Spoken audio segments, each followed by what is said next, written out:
Bueno, hola, ¿qué tal? Bienvenidos a una nueva Weekly Kickoff. Buen comienzo de semana para todos. Espero que estén bien. Tenemos una semana muy interesante en cuanto a contenido de mercado y datos macroeconómicos y algunas ideas para compartir que les traje en el día de hoy. Así que hay mucha intensidad. La Weekly de hoy la vamos a estar haciendo como siempre. Vamos a estar presentando algunos slides que preparé. Vamos a discutir un poquito sobre el mercado y después finalmente vamos a abrir todo lo que tiene que ver con preguntas y respuestas. Déjenme en este momento comenzar a compartir mi pantalla. Así ya vamos viendo la presentación.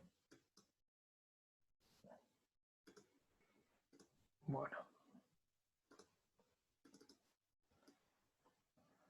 bueno, acá estamos. Bueno, como les dije, una semana bastante intensa. Dejamos atrás una semana con bastante también información al respecto, ¿sí? Sobre todo, yo diría que lo más relevante que ahora lo vamos a estar repasando tuvo que ver con la intensidad de los balances corporativos, por el renombre de las empresas que han presentado, por los números que han presentado y cómo ha reaccionado el mercado. Y también porque tuvimos algunas señales de la Reserva Federal y todo esto tiene, digamos, sin lugar a dudas, bueno, impacto en los mercados, en lo que vendrá y cómo podemos movernos hacia adelante. Déjenme arrancar entonces con básicamente lo que pasó con las famosas FANG, ¿sí? Facebook, Apple, Amazon, Google y Microsoft, donde han venido los balances, unos balances que en líneas generales, cuando uno habla rápidamente, han sido extraordinarios. Fíjense, en este gráfico ustedes pueden ver la barra verde rellena, es el dato que finalmente presentaron de ventas, ¿sí? Y la barra entrecortada, blanca, con bordes verdes, es la línea de lo que esperaba el mercado en términos de ventas. Fíjense que salvo en el caso de Microsoft y si se quiere de Amazon, la distancia entre lo que esperaba el mercado y lo que finalmente fue ha sido realmente muy importante, ¿sí? Apple creciendo a un ritmo de 54% sus ventas interanuales, Facebook casi un 46%, Amazon un 44%, Google un 34% y Microsoft un 19%. Fíjense que claramente, a pesar de que estamos en esta transición de la economía norteamericana hacia algo mucho más normal, ¿sí? Con una vacunación que avanza rápido, bueno, las grandes tecnológicas han podido no solamente consolidar su liderazgo, sino continuar más allá de la pandemia. Esto quiere decir que ese interrogante que se planteaba el mercado en una primera instancia sobre si era posible o no mantener este ritmo de crecimiento después de la pandemia, bueno, finalmente lo que se ve es que al menos en términos de los ingresos por venta, claramente que se han consolidado, claramente que están en condiciones de, bueno, liderar hacia adelante. Y esto es muy auspicioso, ¿sí? Para despejar ciertas dudas. Ciertas dudas que tienen que ver con las valuaciones, que ahora vamos a ver algo más. Pero sin embargo, ahora el mercado lo que está sosteniendo, cuando uno va también a mirar sus utilidades por acción, fíjense también la gran diferencia que hay. El patrón se repite en todas ellas, ¿no? Las ganancias por acción claramente también batieron lo que esperaba el mercado, y en este caso por mucho más, ¿sí? Fíjense, en Apple, en el caso de Apple, se duplicó lo que esperaba el mercado. En el caso de Facebook, las ganancias por acción fueron más de 3 veces más de lo que esperaba el mercado, más del doble en Google, un 40% más en Amazon, e incluso en Microsoft, si se quiere, la empresa más madura de estas 5 que estamos viendo hoy, bueno, prácticamente casi duplicó las ganancias por acción. Sin embargo, cuando uno ve la reacción que tuvieron los papeles en el mercado durante la semana, bueno, claramente valida una de nuestras hipótesis que estábamos señalando anteriormente, ¿no? Que las valuaciones son exigentes, que íbamos a necesitar balances claramente de esta naturaleza, digamos, ¿no? Que puedan trascender mucho más allá de lo estimado por el mercado para sostenerse. Pero no sabemos si todavía es lo suficientemente importante estos balances para convencer al mercado de que todavía se puede seguir avanzando a este ritmo, digamos, ¿no? Donde muchas de estas compañías han crecido casi a 3 dígitos interanual, tanto ventas como sus ganancias. Y ahora, obviamente, lo que viene hacia adelante no es tanto discutir el liderazgo de estas compañías, ¿sí? Que claramente han ganado mercado y han fidelizado el mismo, sino qué probabilidad de éxito hay de que efectivamente esto pueda, digamos, traslucirse en más ingresos y más ventas en un mundo que aún luce bastante complicado en términos de el impacto de la pandemia, los miedos del inversor y las valuaciones actuales, ¿no? Claramente que estos papeles son de lo más importante que hay hoy en el mercado. Solamente para entender la magnitud de los números que manejamos, Apple anunció un programa de recompra de acciones propias por 90.000 millones de dólares y Google por 60.000 millones de dólares. Fíjense, digamos, los niveles de exigencia y niveles de cash que estamos manejando. Y Apple, por ejemplo, presentó en el balance una posición de caja arriba de los 240.000 millones de dólares. Es decir, que son máquinas de generar caja, pero surge, digamos, claramente la cuestión de hacia dónde va a ir el mundo, cuán, digamos, real es la reapertura inmediata de la economía global, ¿sí?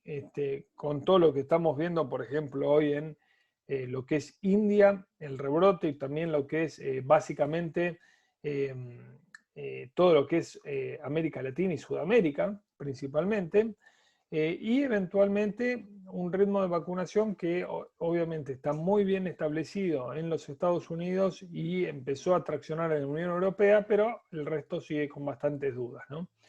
Yo creo que lo más representativo de lo que espero para el mercado es esto, digamos, ¿no? Esto fíjense que es el Nasdaq, ¿sí? El Nasdaq en el último mes, si tomamos abril básicamente, bueno, estamos viendo claramente ahí un canal lateral, ¿no? Sin armar un análisis técnico bien profundo. Lo que nos deja este canal lateral es que hay un doble techo importante allí, en la zona de los 14.100 puntos del Nasdaq, pero sobre todo que aún con los números que vimos de las empresas que mayor ponderan dentro de este índice, que mayor ponderan en el S&P 500, los mercados, al menos el tecnológico, se ha mostrado con bastante lateralidad, digamos, ¿no? Y fíjense que abajo también vemos que no hay una explosión del volumen negociado, ¿sí?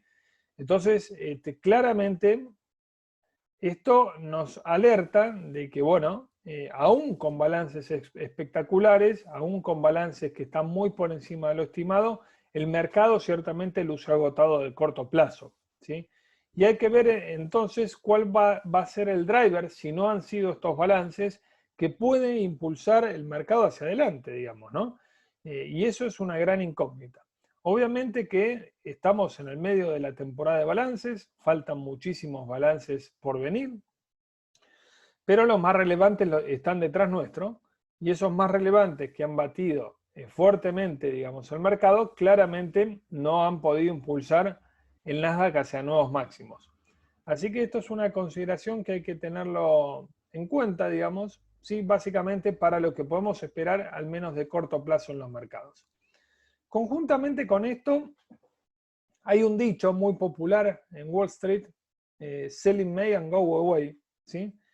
Y que claramente indica que aquellos meses del verano, del verano barra otoño en los Estados Unidos, los mercados tienden a tener una performance peor que en los meses de invierno y primavera, ¿sí? Es decir, se corta el año en dos, desde el 1 de mayo hasta Halloween, bueno, el mercado tiende a tener un underperformance en principio, y desde Halloween hasta justamente el 30 de abril son los mejores meses de los mercados en Wall Street. Y ustedes ven acá, por ejemplo, que tomando esa métrica y ese corte transversal del mercado, lo que vemos es que el Dow Jones de su creación en el periodo de invierno, ¿sí?, creció a un ritmo del 5.1% anual, y en el periodo de verano creció apenas el 1,8% anual. Sin embargo, como todo en la vida en general y en los mercados en particular, hay excepciones. Una de las excepciones, por ejemplo, fue el año 2020. Si hacemos la misma analogía del famoso Selling May and Go Away, vamos a ver que en la época en que tendríamos que haber vendido y esperar fuera del mercado hasta noviembre, las acciones crecieron en el Dow Jones un 16,7%. Y en el periodo que mejor performance, que sería del 1 de noviembre hasta el 30 de abril, bueno, las acciones tuvieron un retorno menor del 14,2%.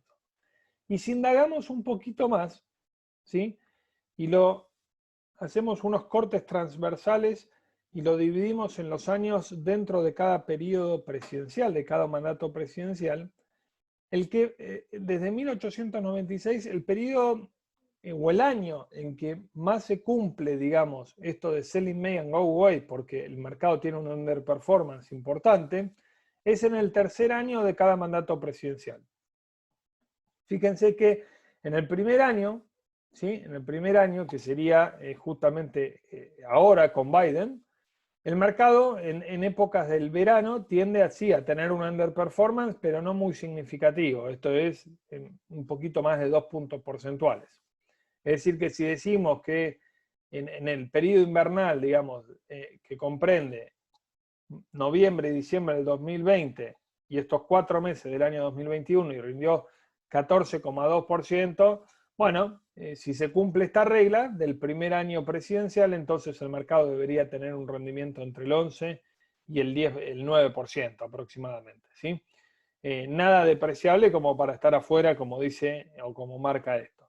Para el segundo año incluso hasta menos se cumple eso, porque en el segundo año presidencial el mercado tiende a tener un underperformance de 2% respecto a el invierno previo, digamos, ¿sí?, el segundo año de mandato presidencial. Y sí, en el tercer año del mandato es donde tenemos la máxima caída, el máximo drawdown, ¿sí?, más del 10%.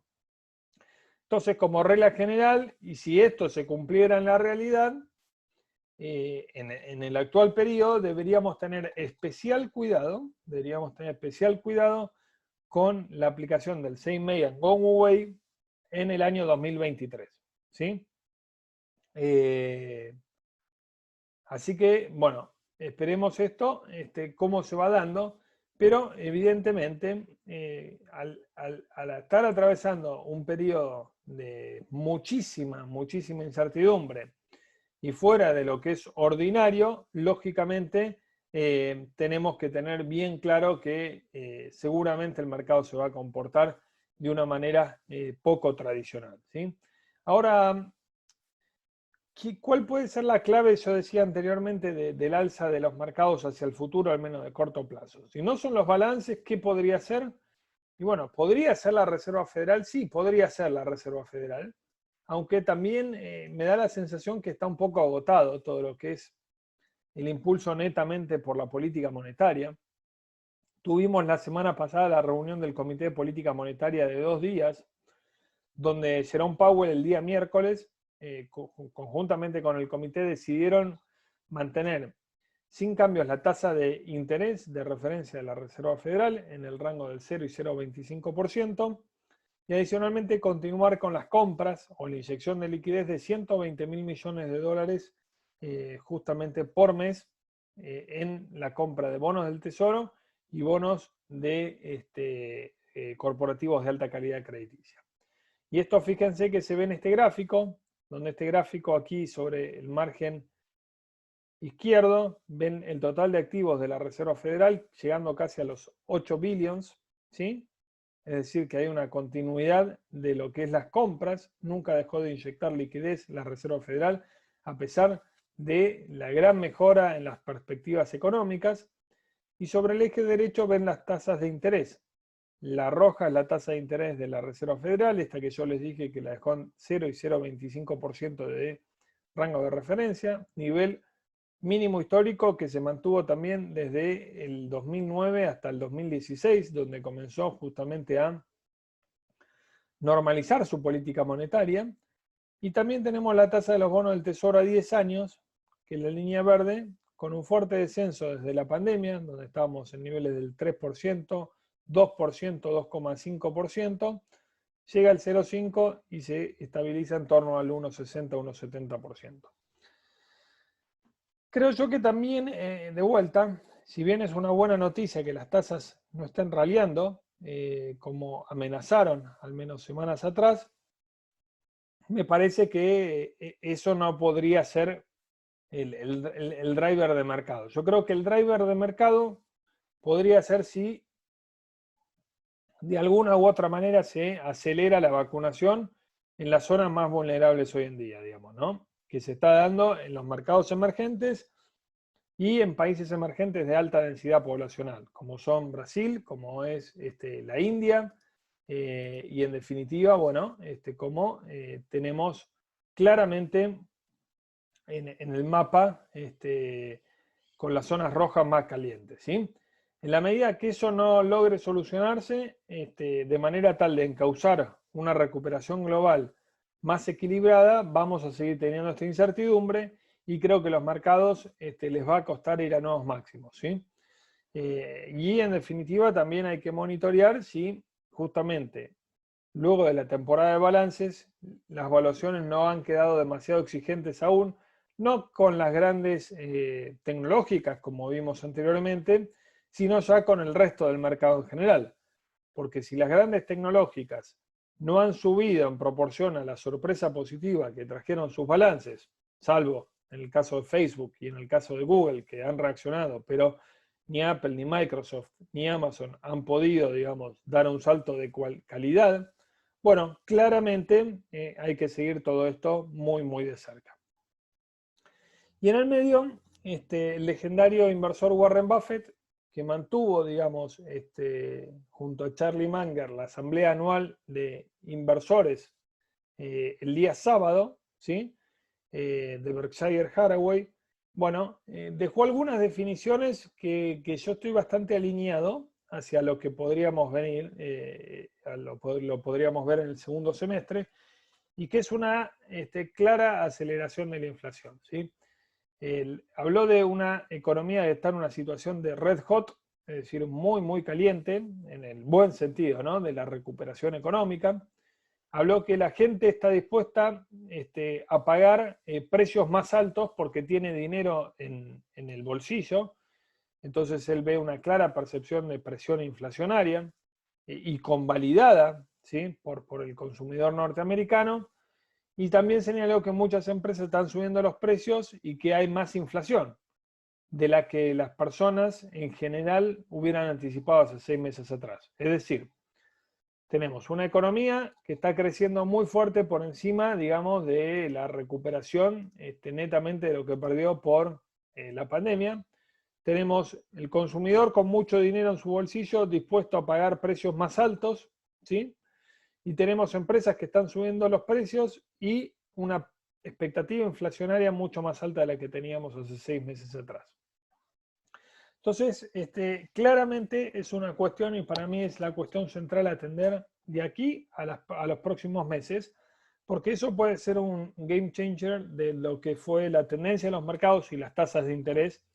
Y me parece que el mercado en este sentido está mispriceando un poco la posibilidad de que haya una suba de tasa de interés antes de lo previsto, ¿sí? Como última observación de lo que dejó Warren Buffett, y también para que nos llevemos para discutir juntos, Warren Buffett mostró dos gráficos. El primero de los gráficos que mostró fue cuáles eran las compañías de mayor capitalización bursátil en 1989, las 20 compañías más grandes, ¿sí? había una clara influencia de Japón, ¿sí? 6 eran americanas y había una de Holanda, que era Royal Dutch, y dijo que 30 años después, ¿sí? En realidad, bueno, 32 años después, ninguna de estas 20 estaba dentro de las que hoy son las empresas de mayor capitalización bursátil del mundo. Y que eso claramente, digamos, es una lección para todos los nuevos inversores que están viniendo al mercado, digamos, tentados por esa idea falsa de que es muy fácil hacer dinero en el mercado de capitales y en la bolsa. Nada, y justamente una parte importante de ese dinero que está en los bolsillos de los inversores o de los consumidores va al mercado y ha provocado muchas distorsiones respecto a bueno, lo que es una estrategia de inversión de largo plazo. Entonces, fíjense que en 30 años se dio vuelta completamente todo, ninguna de las grandes empresas, de las 20 más grandes del mundo que eran y dominaban en 1989, están en el listado de 2021, y esto también probablemente dentro de 20, 30 años vista sea completamente diferente, ¿sí? Por lo tanto, la enseñanza es, no es fácil hacer dinero en bolsa, no es tan fácil predecir claramente cuáles van a ser las próximas grandes ganadoras del mercado, y adicionalmente también que es muy probable que el mundo se mueva a una dinámica tan rápida que podamos tener claramente cambios en este liderazgo que estamos viendo hoy, ¿no? Que dentro de las primeras 6 empresas de mayor capitalización bursátil, 5 son americanas y son las que hablamos anteriormente: Apple, Microsoft, Amazon, Alphabet y que es Google y Facebook. Una cosita más respecto a la inflación. Fíjense el mapa cómo está de las principales economías del mundo, y salvo algunas cuestiones, algunos países puntuales, ya vemos unas tasas de inflación instaladas arriba del 2% en algunas empresas, en algunos países desarrollados. La última tasa de los Estados Unidos fue 2,6%, la de Alemania el 2%, ¿sí? Y la de Canadá 2,2%, España 2,2%, y fíjense en países emergentes importantes, ¿no? En India ya el último dato interanual fue el 5,5%, en Brasil el 6,1%, en Rusia el 5,8% y en México el 4,7%. Entonces, claramente estamos en un mundo un poco más inflacionario, y si el mundo es más inflacionario, hoy los commodities están nuevamente en el centro de la escena para tratar de aprovecharlo desde el punto de vista de las carteras. Sabemos que aquellos que quieren exponerse, por ejemplo, en commodities directamente a través de ETFs de commodities, Interactive Brokers requiere cambiar la cuenta de cash a margin. Si bien no hay problema y no tenemos ningún problema en eso, es un trámite más. Por lo tanto, para aquellos que quieren jugar los commodities de una manera un poco más diversificada, ¿sí? A través de una exposición indirecta por las empresas, mis 2 recomendaciones puntuales o sugerencias para el portafolio y exponerse a los commodities es nuevamente el ETF de energía, el XLE, ¿sí? Que tiene tienen dentro de las 15 principales tenencias las petroleras más importantes del mundo y todo lo que es la cadena de proveedores. Y acá tenemos, por ejemplo, que entre Chevron y ExxonMobil representan el 44% de este fondo. Tiene una tasa de dividendo en torno al 5%. Yo creo que si vamos de vuelta a un escenario de mayor vacunación de los países que tienen más problemas hoy y una recuperación económica mucho más equitativa, entonces seguramente vamos a ver más inflación y más revalorización del precio de los commodities. El XLE es una parte interesante para jugar allí la parte de commodities inflacionaria, y también el XLI, el industrial, evidentemente siendo estas empresas un hedge natural contra la inflación y adicionalmente, obviamente, una jugada, digamos, a la recuperación económica global. Fíjense que acá tenemos empresas que son globales, digamos, no tanto empresas que tienen que ver con Estados Unidos, pueden ser americanas, pero también venden globalmente, como lo que es Boeing, Caterpillar, Deere, General Electric, 3M, Lockheed Martin, FedEx, UPS. Entonces, tenemos acá también una combinación de jugar inteligentemente esta inflación que está por venir, que se siente ya y va a venir más rápido, y eventualmente un mayor equilibrio de lo que es el crecimiento mundial. Finalmente, para alguien que quiere algo más vinculado al apalancamiento del ciclo económico, el XLB de materiales, el ETF de materiales básicos, también, digamos, ofrece lindas oportunidades para combinar ambas cosas, ¿no? Sectores que en la inflación lo hacen bien durante la inflación y que adicionalmente se benefician del ciclo económico. Estos tres ETFs tienen expense ratio muy pequeños, menos del 0,25%, por lo tanto también son costo eficientes para la cartera de sus clientes, así que claramente son alternativas interesantes. Un dato central para esta semana, el dato del mercado laboral en los Estados Unidos, digo un dato central para todo lo que venimos hablando respecto a la inflación. Fíjense que el mercado está esperando una creación de empleo de 978.000 empleos en abril en Estados Unidos, luego de haber creado 916.000 empleos en marzo. La tasa de desempleo también se está estimando desde el 6% al 5,7%, y se está estimando una relativa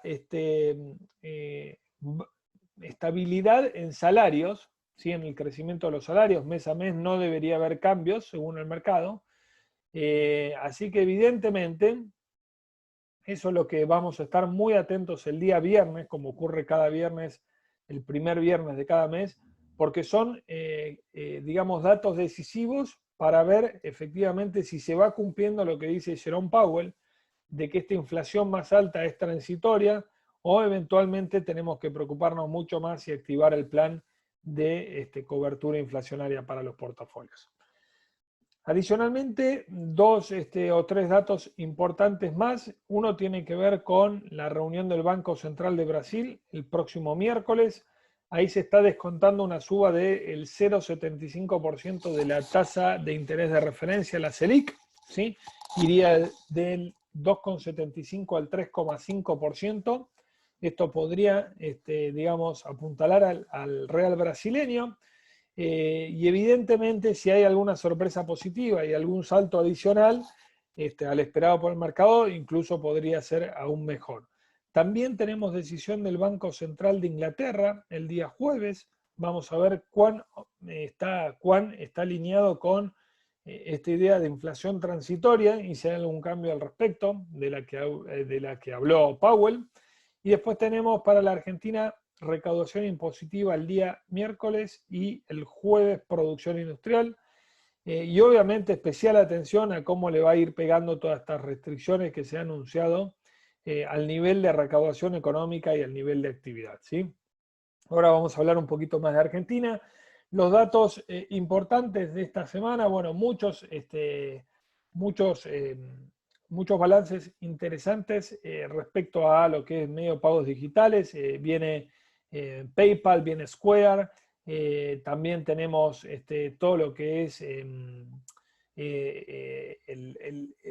la recuperación de la economía real de la mano de Uber, de la mano de Lyft. Tenemos Dropbox, bueno, un montón de empresas, Enbridge como la transportista de gas y petróleo, mucha actividad, ¿sí? De empresas quizás de menor envergadura, pero importantes al fin para medir todo lo que tiene que ver con la sensación térmica de los balances, ¿no? Y la economía real. También tenemos Pfizer, CVS y Moderna como lo más destacado dentro del mundo de laboratorios y farma.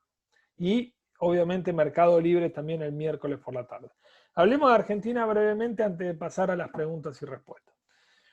Acá estamos la brecha entre el contado con liquidación, ¿sí? Y el dólar oficial.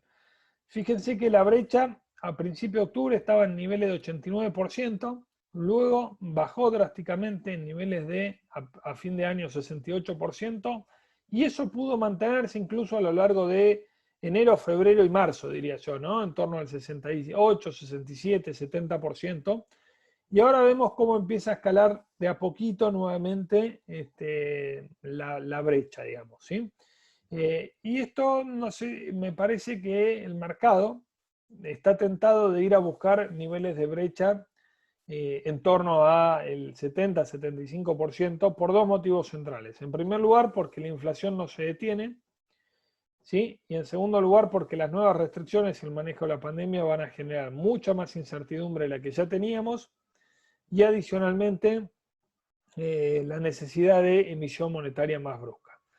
Entonces, claramente vamos a ver algún tipo de atisbo de aceleración de la ampliación de la brecha. Por lo tanto, atentos si ustedes están queriendo abrir para sus clientes cuentas offshore, aprovechando el beneficio de mayo. Recuerden que todo lo que tiene que ver con la operatoria del contado con liquidación se encuentra claramente bonificado por nosotros para las cuentas nuevas que alcancen $3.000 o más, ¿sí? Y quieran abrirse cuentas en IBKR. Así que aprovechar esto, porque eventualmente la presión de la brecha seguramente irá incrementándose con el correr de las semanas.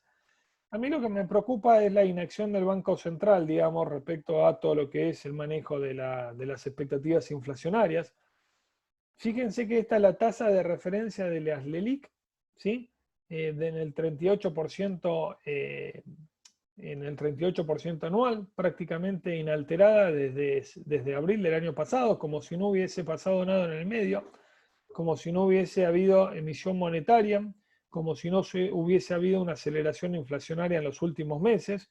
Entonces, claramente el Banco Central juega a no hacer política monetaria, digamos, ¿sí?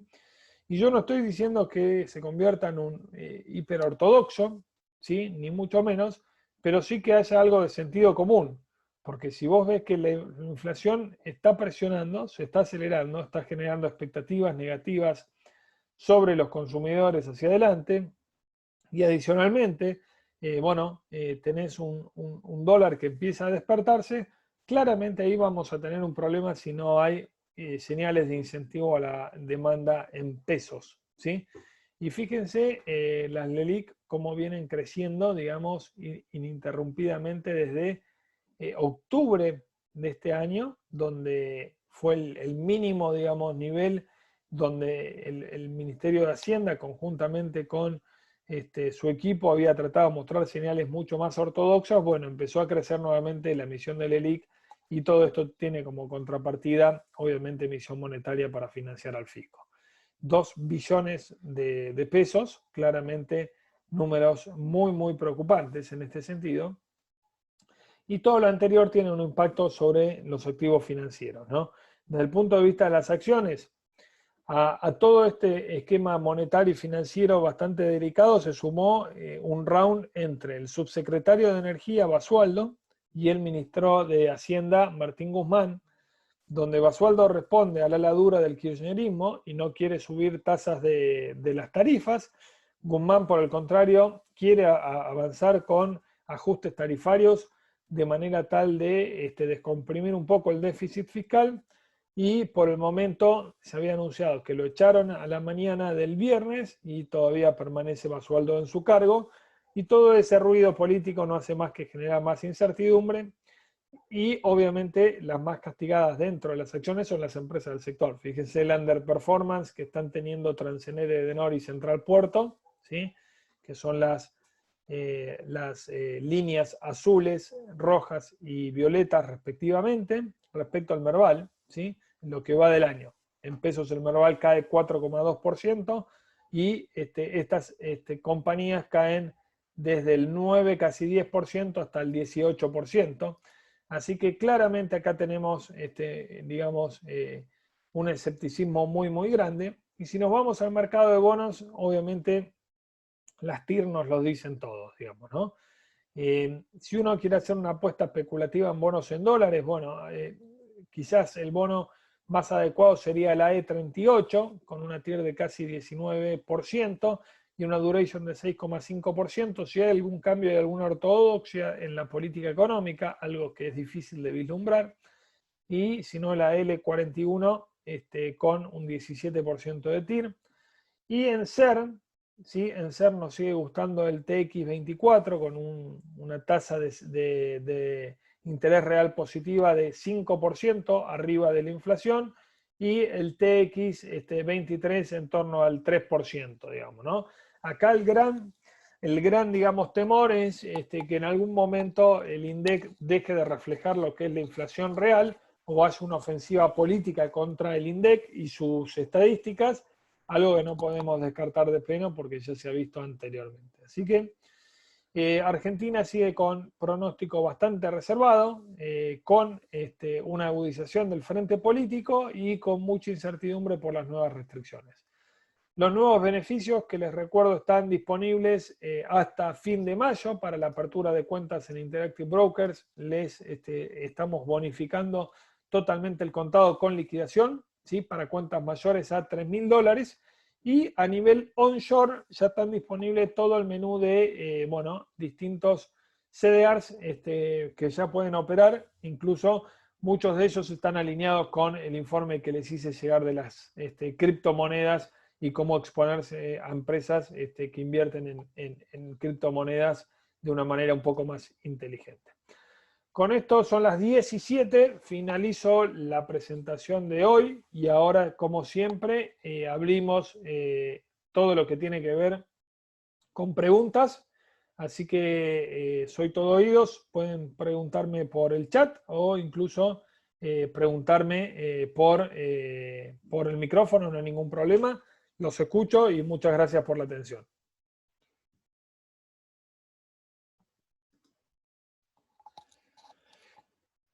Hola Nahuel, ¿cómo andás?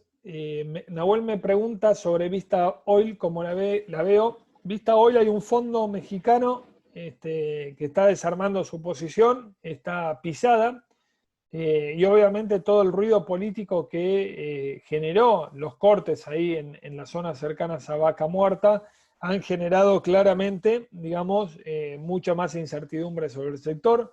Desde el punto de vista de los números, parecería ser números atractivos, ¿sí? Su balance fue bastante bueno, aún dentro de la coyuntura argentina, pero mi impresión es que mientras ese fondo no termine de vender, es muy difícil ver una reversión muy fuerte, salvo efectivamente que haya un gran rally del petróleo en el corto plazo y que eventualmente esa oferta de venta descanse un poco para aprovechar mejores precios de salida. Hola Miriam, ¿cómo estás? Buen día. Me preguntas sobre la disponibilidad de obligaciones negociables en la plataforma. Seguramente en esta semana o la próxima tendremos las obligaciones negociables más operadas, ¿sí? Como para que ustedes vayan pudiendo, digamos, disponer de ese producto. De todas formas, Miriam, si hay para algún cliente en particular alguna obligación negociable que quieras negociar, se puede hacer mediante el canal de nuestro contact center, no hay ningún problema. Lo que no lo pueden hacer es directamente de la plataforma, pero hoy no tenemos ningún límite para operar cualquier producto, ya sea onshore o offshore, así que eso no debe ser un impedimento. Cualquier cosa por privado, me preguntas a mí, al equipo comercial de Mariano o incluso al contact center, ¿sí? Daniel me pregunta si los bonos en dólares que mencioné tienen TIR de dos dígitos, están a nivel de default. Bueno, a ver, default, lo que es propiamente dicho, no, a ver, están a nivel de default, sí, porque no pueden rendir eso, bonos que claramente no estaría en duda su capacidad de pago, digamos, ¿sí? ¿Puede haber un default de aquí a 2 años? Lo dudo en el sentido de que es muy poco los pagos que tienen que hacer de bonos. Lo que pasa es que claramente esto no tiene, digamos, ningún incentivo de los cupones adicionalmente, ¿no? Porque lo que ocurría anteriormente en otras ocasiones, cuando los bonos estaban en estos precios, digamos, y eran otros bonos con cupones altos, el recovery de la inversión, cobrando 2 o 3 cupones, era bastante interesante respecto al precio que uno estaba pagando. Hoy los cupones de los bonos en dólares son muy, muy bajos y la verdad es que eso también desalienta cualquier tipo de posicionamiento especulativo, de decir, bueno, me posiciono aquí con 2 bonos, ¿sí? O por 2 años en un bono determinado, cobro 4 cupones y bueno, me queda una paridad que si va a una reestructuración no me molesta porque hubiera ganado plata. Entonces eso es lo que está pasando, Javier, desde mi punto de vista. Aguárdenme que acá tenemos más. Javier me pregunta, ¿cómo veo las cripto en un contexto de inflación y suba de tasas? ¿Cuál es la exposición de las tecnológicas a una caída de las cripto? A ver, las criptos se han convertido en un asset class, eso no tengo dudas. Lo que pasa es el asset class más especulativo que hay hoy por hoy. Si bien una regulación sería a nivel global y coordinada por bancos centrales, sería un gran golpe para las cripto, ¿sí? Evidentemente, yo me siento más cómodo invirtiendo en empresas como las que les presenté en el informe, ¿sí? Que tienen exposición al mundo de las criptomonedas, pero que también tienen otros negocios, digamos, ¿no? Otras posiciones de caja y podemos analizarla desde el punto de vista de los fundamentos. Entonces yo creo que eso es lo que me atrae respecto a cómo estar expuestos en el mundo de las cripto. Después, creo, si hay alguna toma de ganancia importante en criptomonedas, de alguna manera, por la vinculación que hay, puede haber alguna presión sobre algunas tecnológicas en especial y sobre todo sobre el nivel de apalancamiento, ¿no? Porque si hay una caída de las criptos, se desarma el apalancamiento y eso puede generar un efecto espejo en el mercado donde hay todavía mucho apalancamiento. Guadalupe me agradece el view y me dice si el informe de las empresas vinculadas a las cripto lo enviamos por mail o por WhatsApp. Lo envié dentro del canal de Research y adicionalmente en la sección de Research dentro de la plataforma de asesores también vamos subiendo los informes. De todas formas, Guadalupe, ahora te lo reenvío, ¿sí? Así, bueno, podés ver lo que estuvimos recomendando respecto, ya sea un portafolio onshore u offshore, relacionado con empresas que tienen relación con las cripto. Franco me dice respecto a las ON, ¿cómo puede afectar al sector la suba de la brecha cambiaria y la falta de una política monetaria clave? ¿Puede venirse otro roleo? Mi pregunta apunta a corporativos como IRSA y Cresud. Sí, sí, Franco. A ver, yo sé que muchos de ustedes han pedido ONs, sé que les interesan las ONs. Mi view con las ONs es de bastante precaución, no por la solidez y liquidez que tengan muchas empresas, sino por el cambio de las reglas de juego. Sabemos que muchas empresas que tenían pesos no pudieron, digamos, salir a comprar los dólares en el MUC para pagar sus obligaciones negociables y al menos que tuvieran dólares directamente no podían, digamos, pagar esas obligaciones negociables y tuvieron que ser roleadas forzosamente. Creo que puede pasar algo parecido, sobre todo si el campo ya anticipó mucho de la liquidación de granos y a partir del segundo semestre empieza a presionar más la demanda de dólares, ya sea para importación o atesoramiento, y ahí podríamos tener seguramente una discrecionalidad aún mayor. No me siento cómodo con obligaciones negociables, invertido en obligaciones negociables donde la empresa no tenga los dólares en su poder en forma de caja o en forma de inversiones, como para poder atender en tiempo y forma sus pagos. Porque si dependemos de la discrecionalidad del Banco Central, ahí vamos a tener, digamos, mucho riesgo y es por eso que algunas obligaciones negociables rinden lo que rinden en el mercado.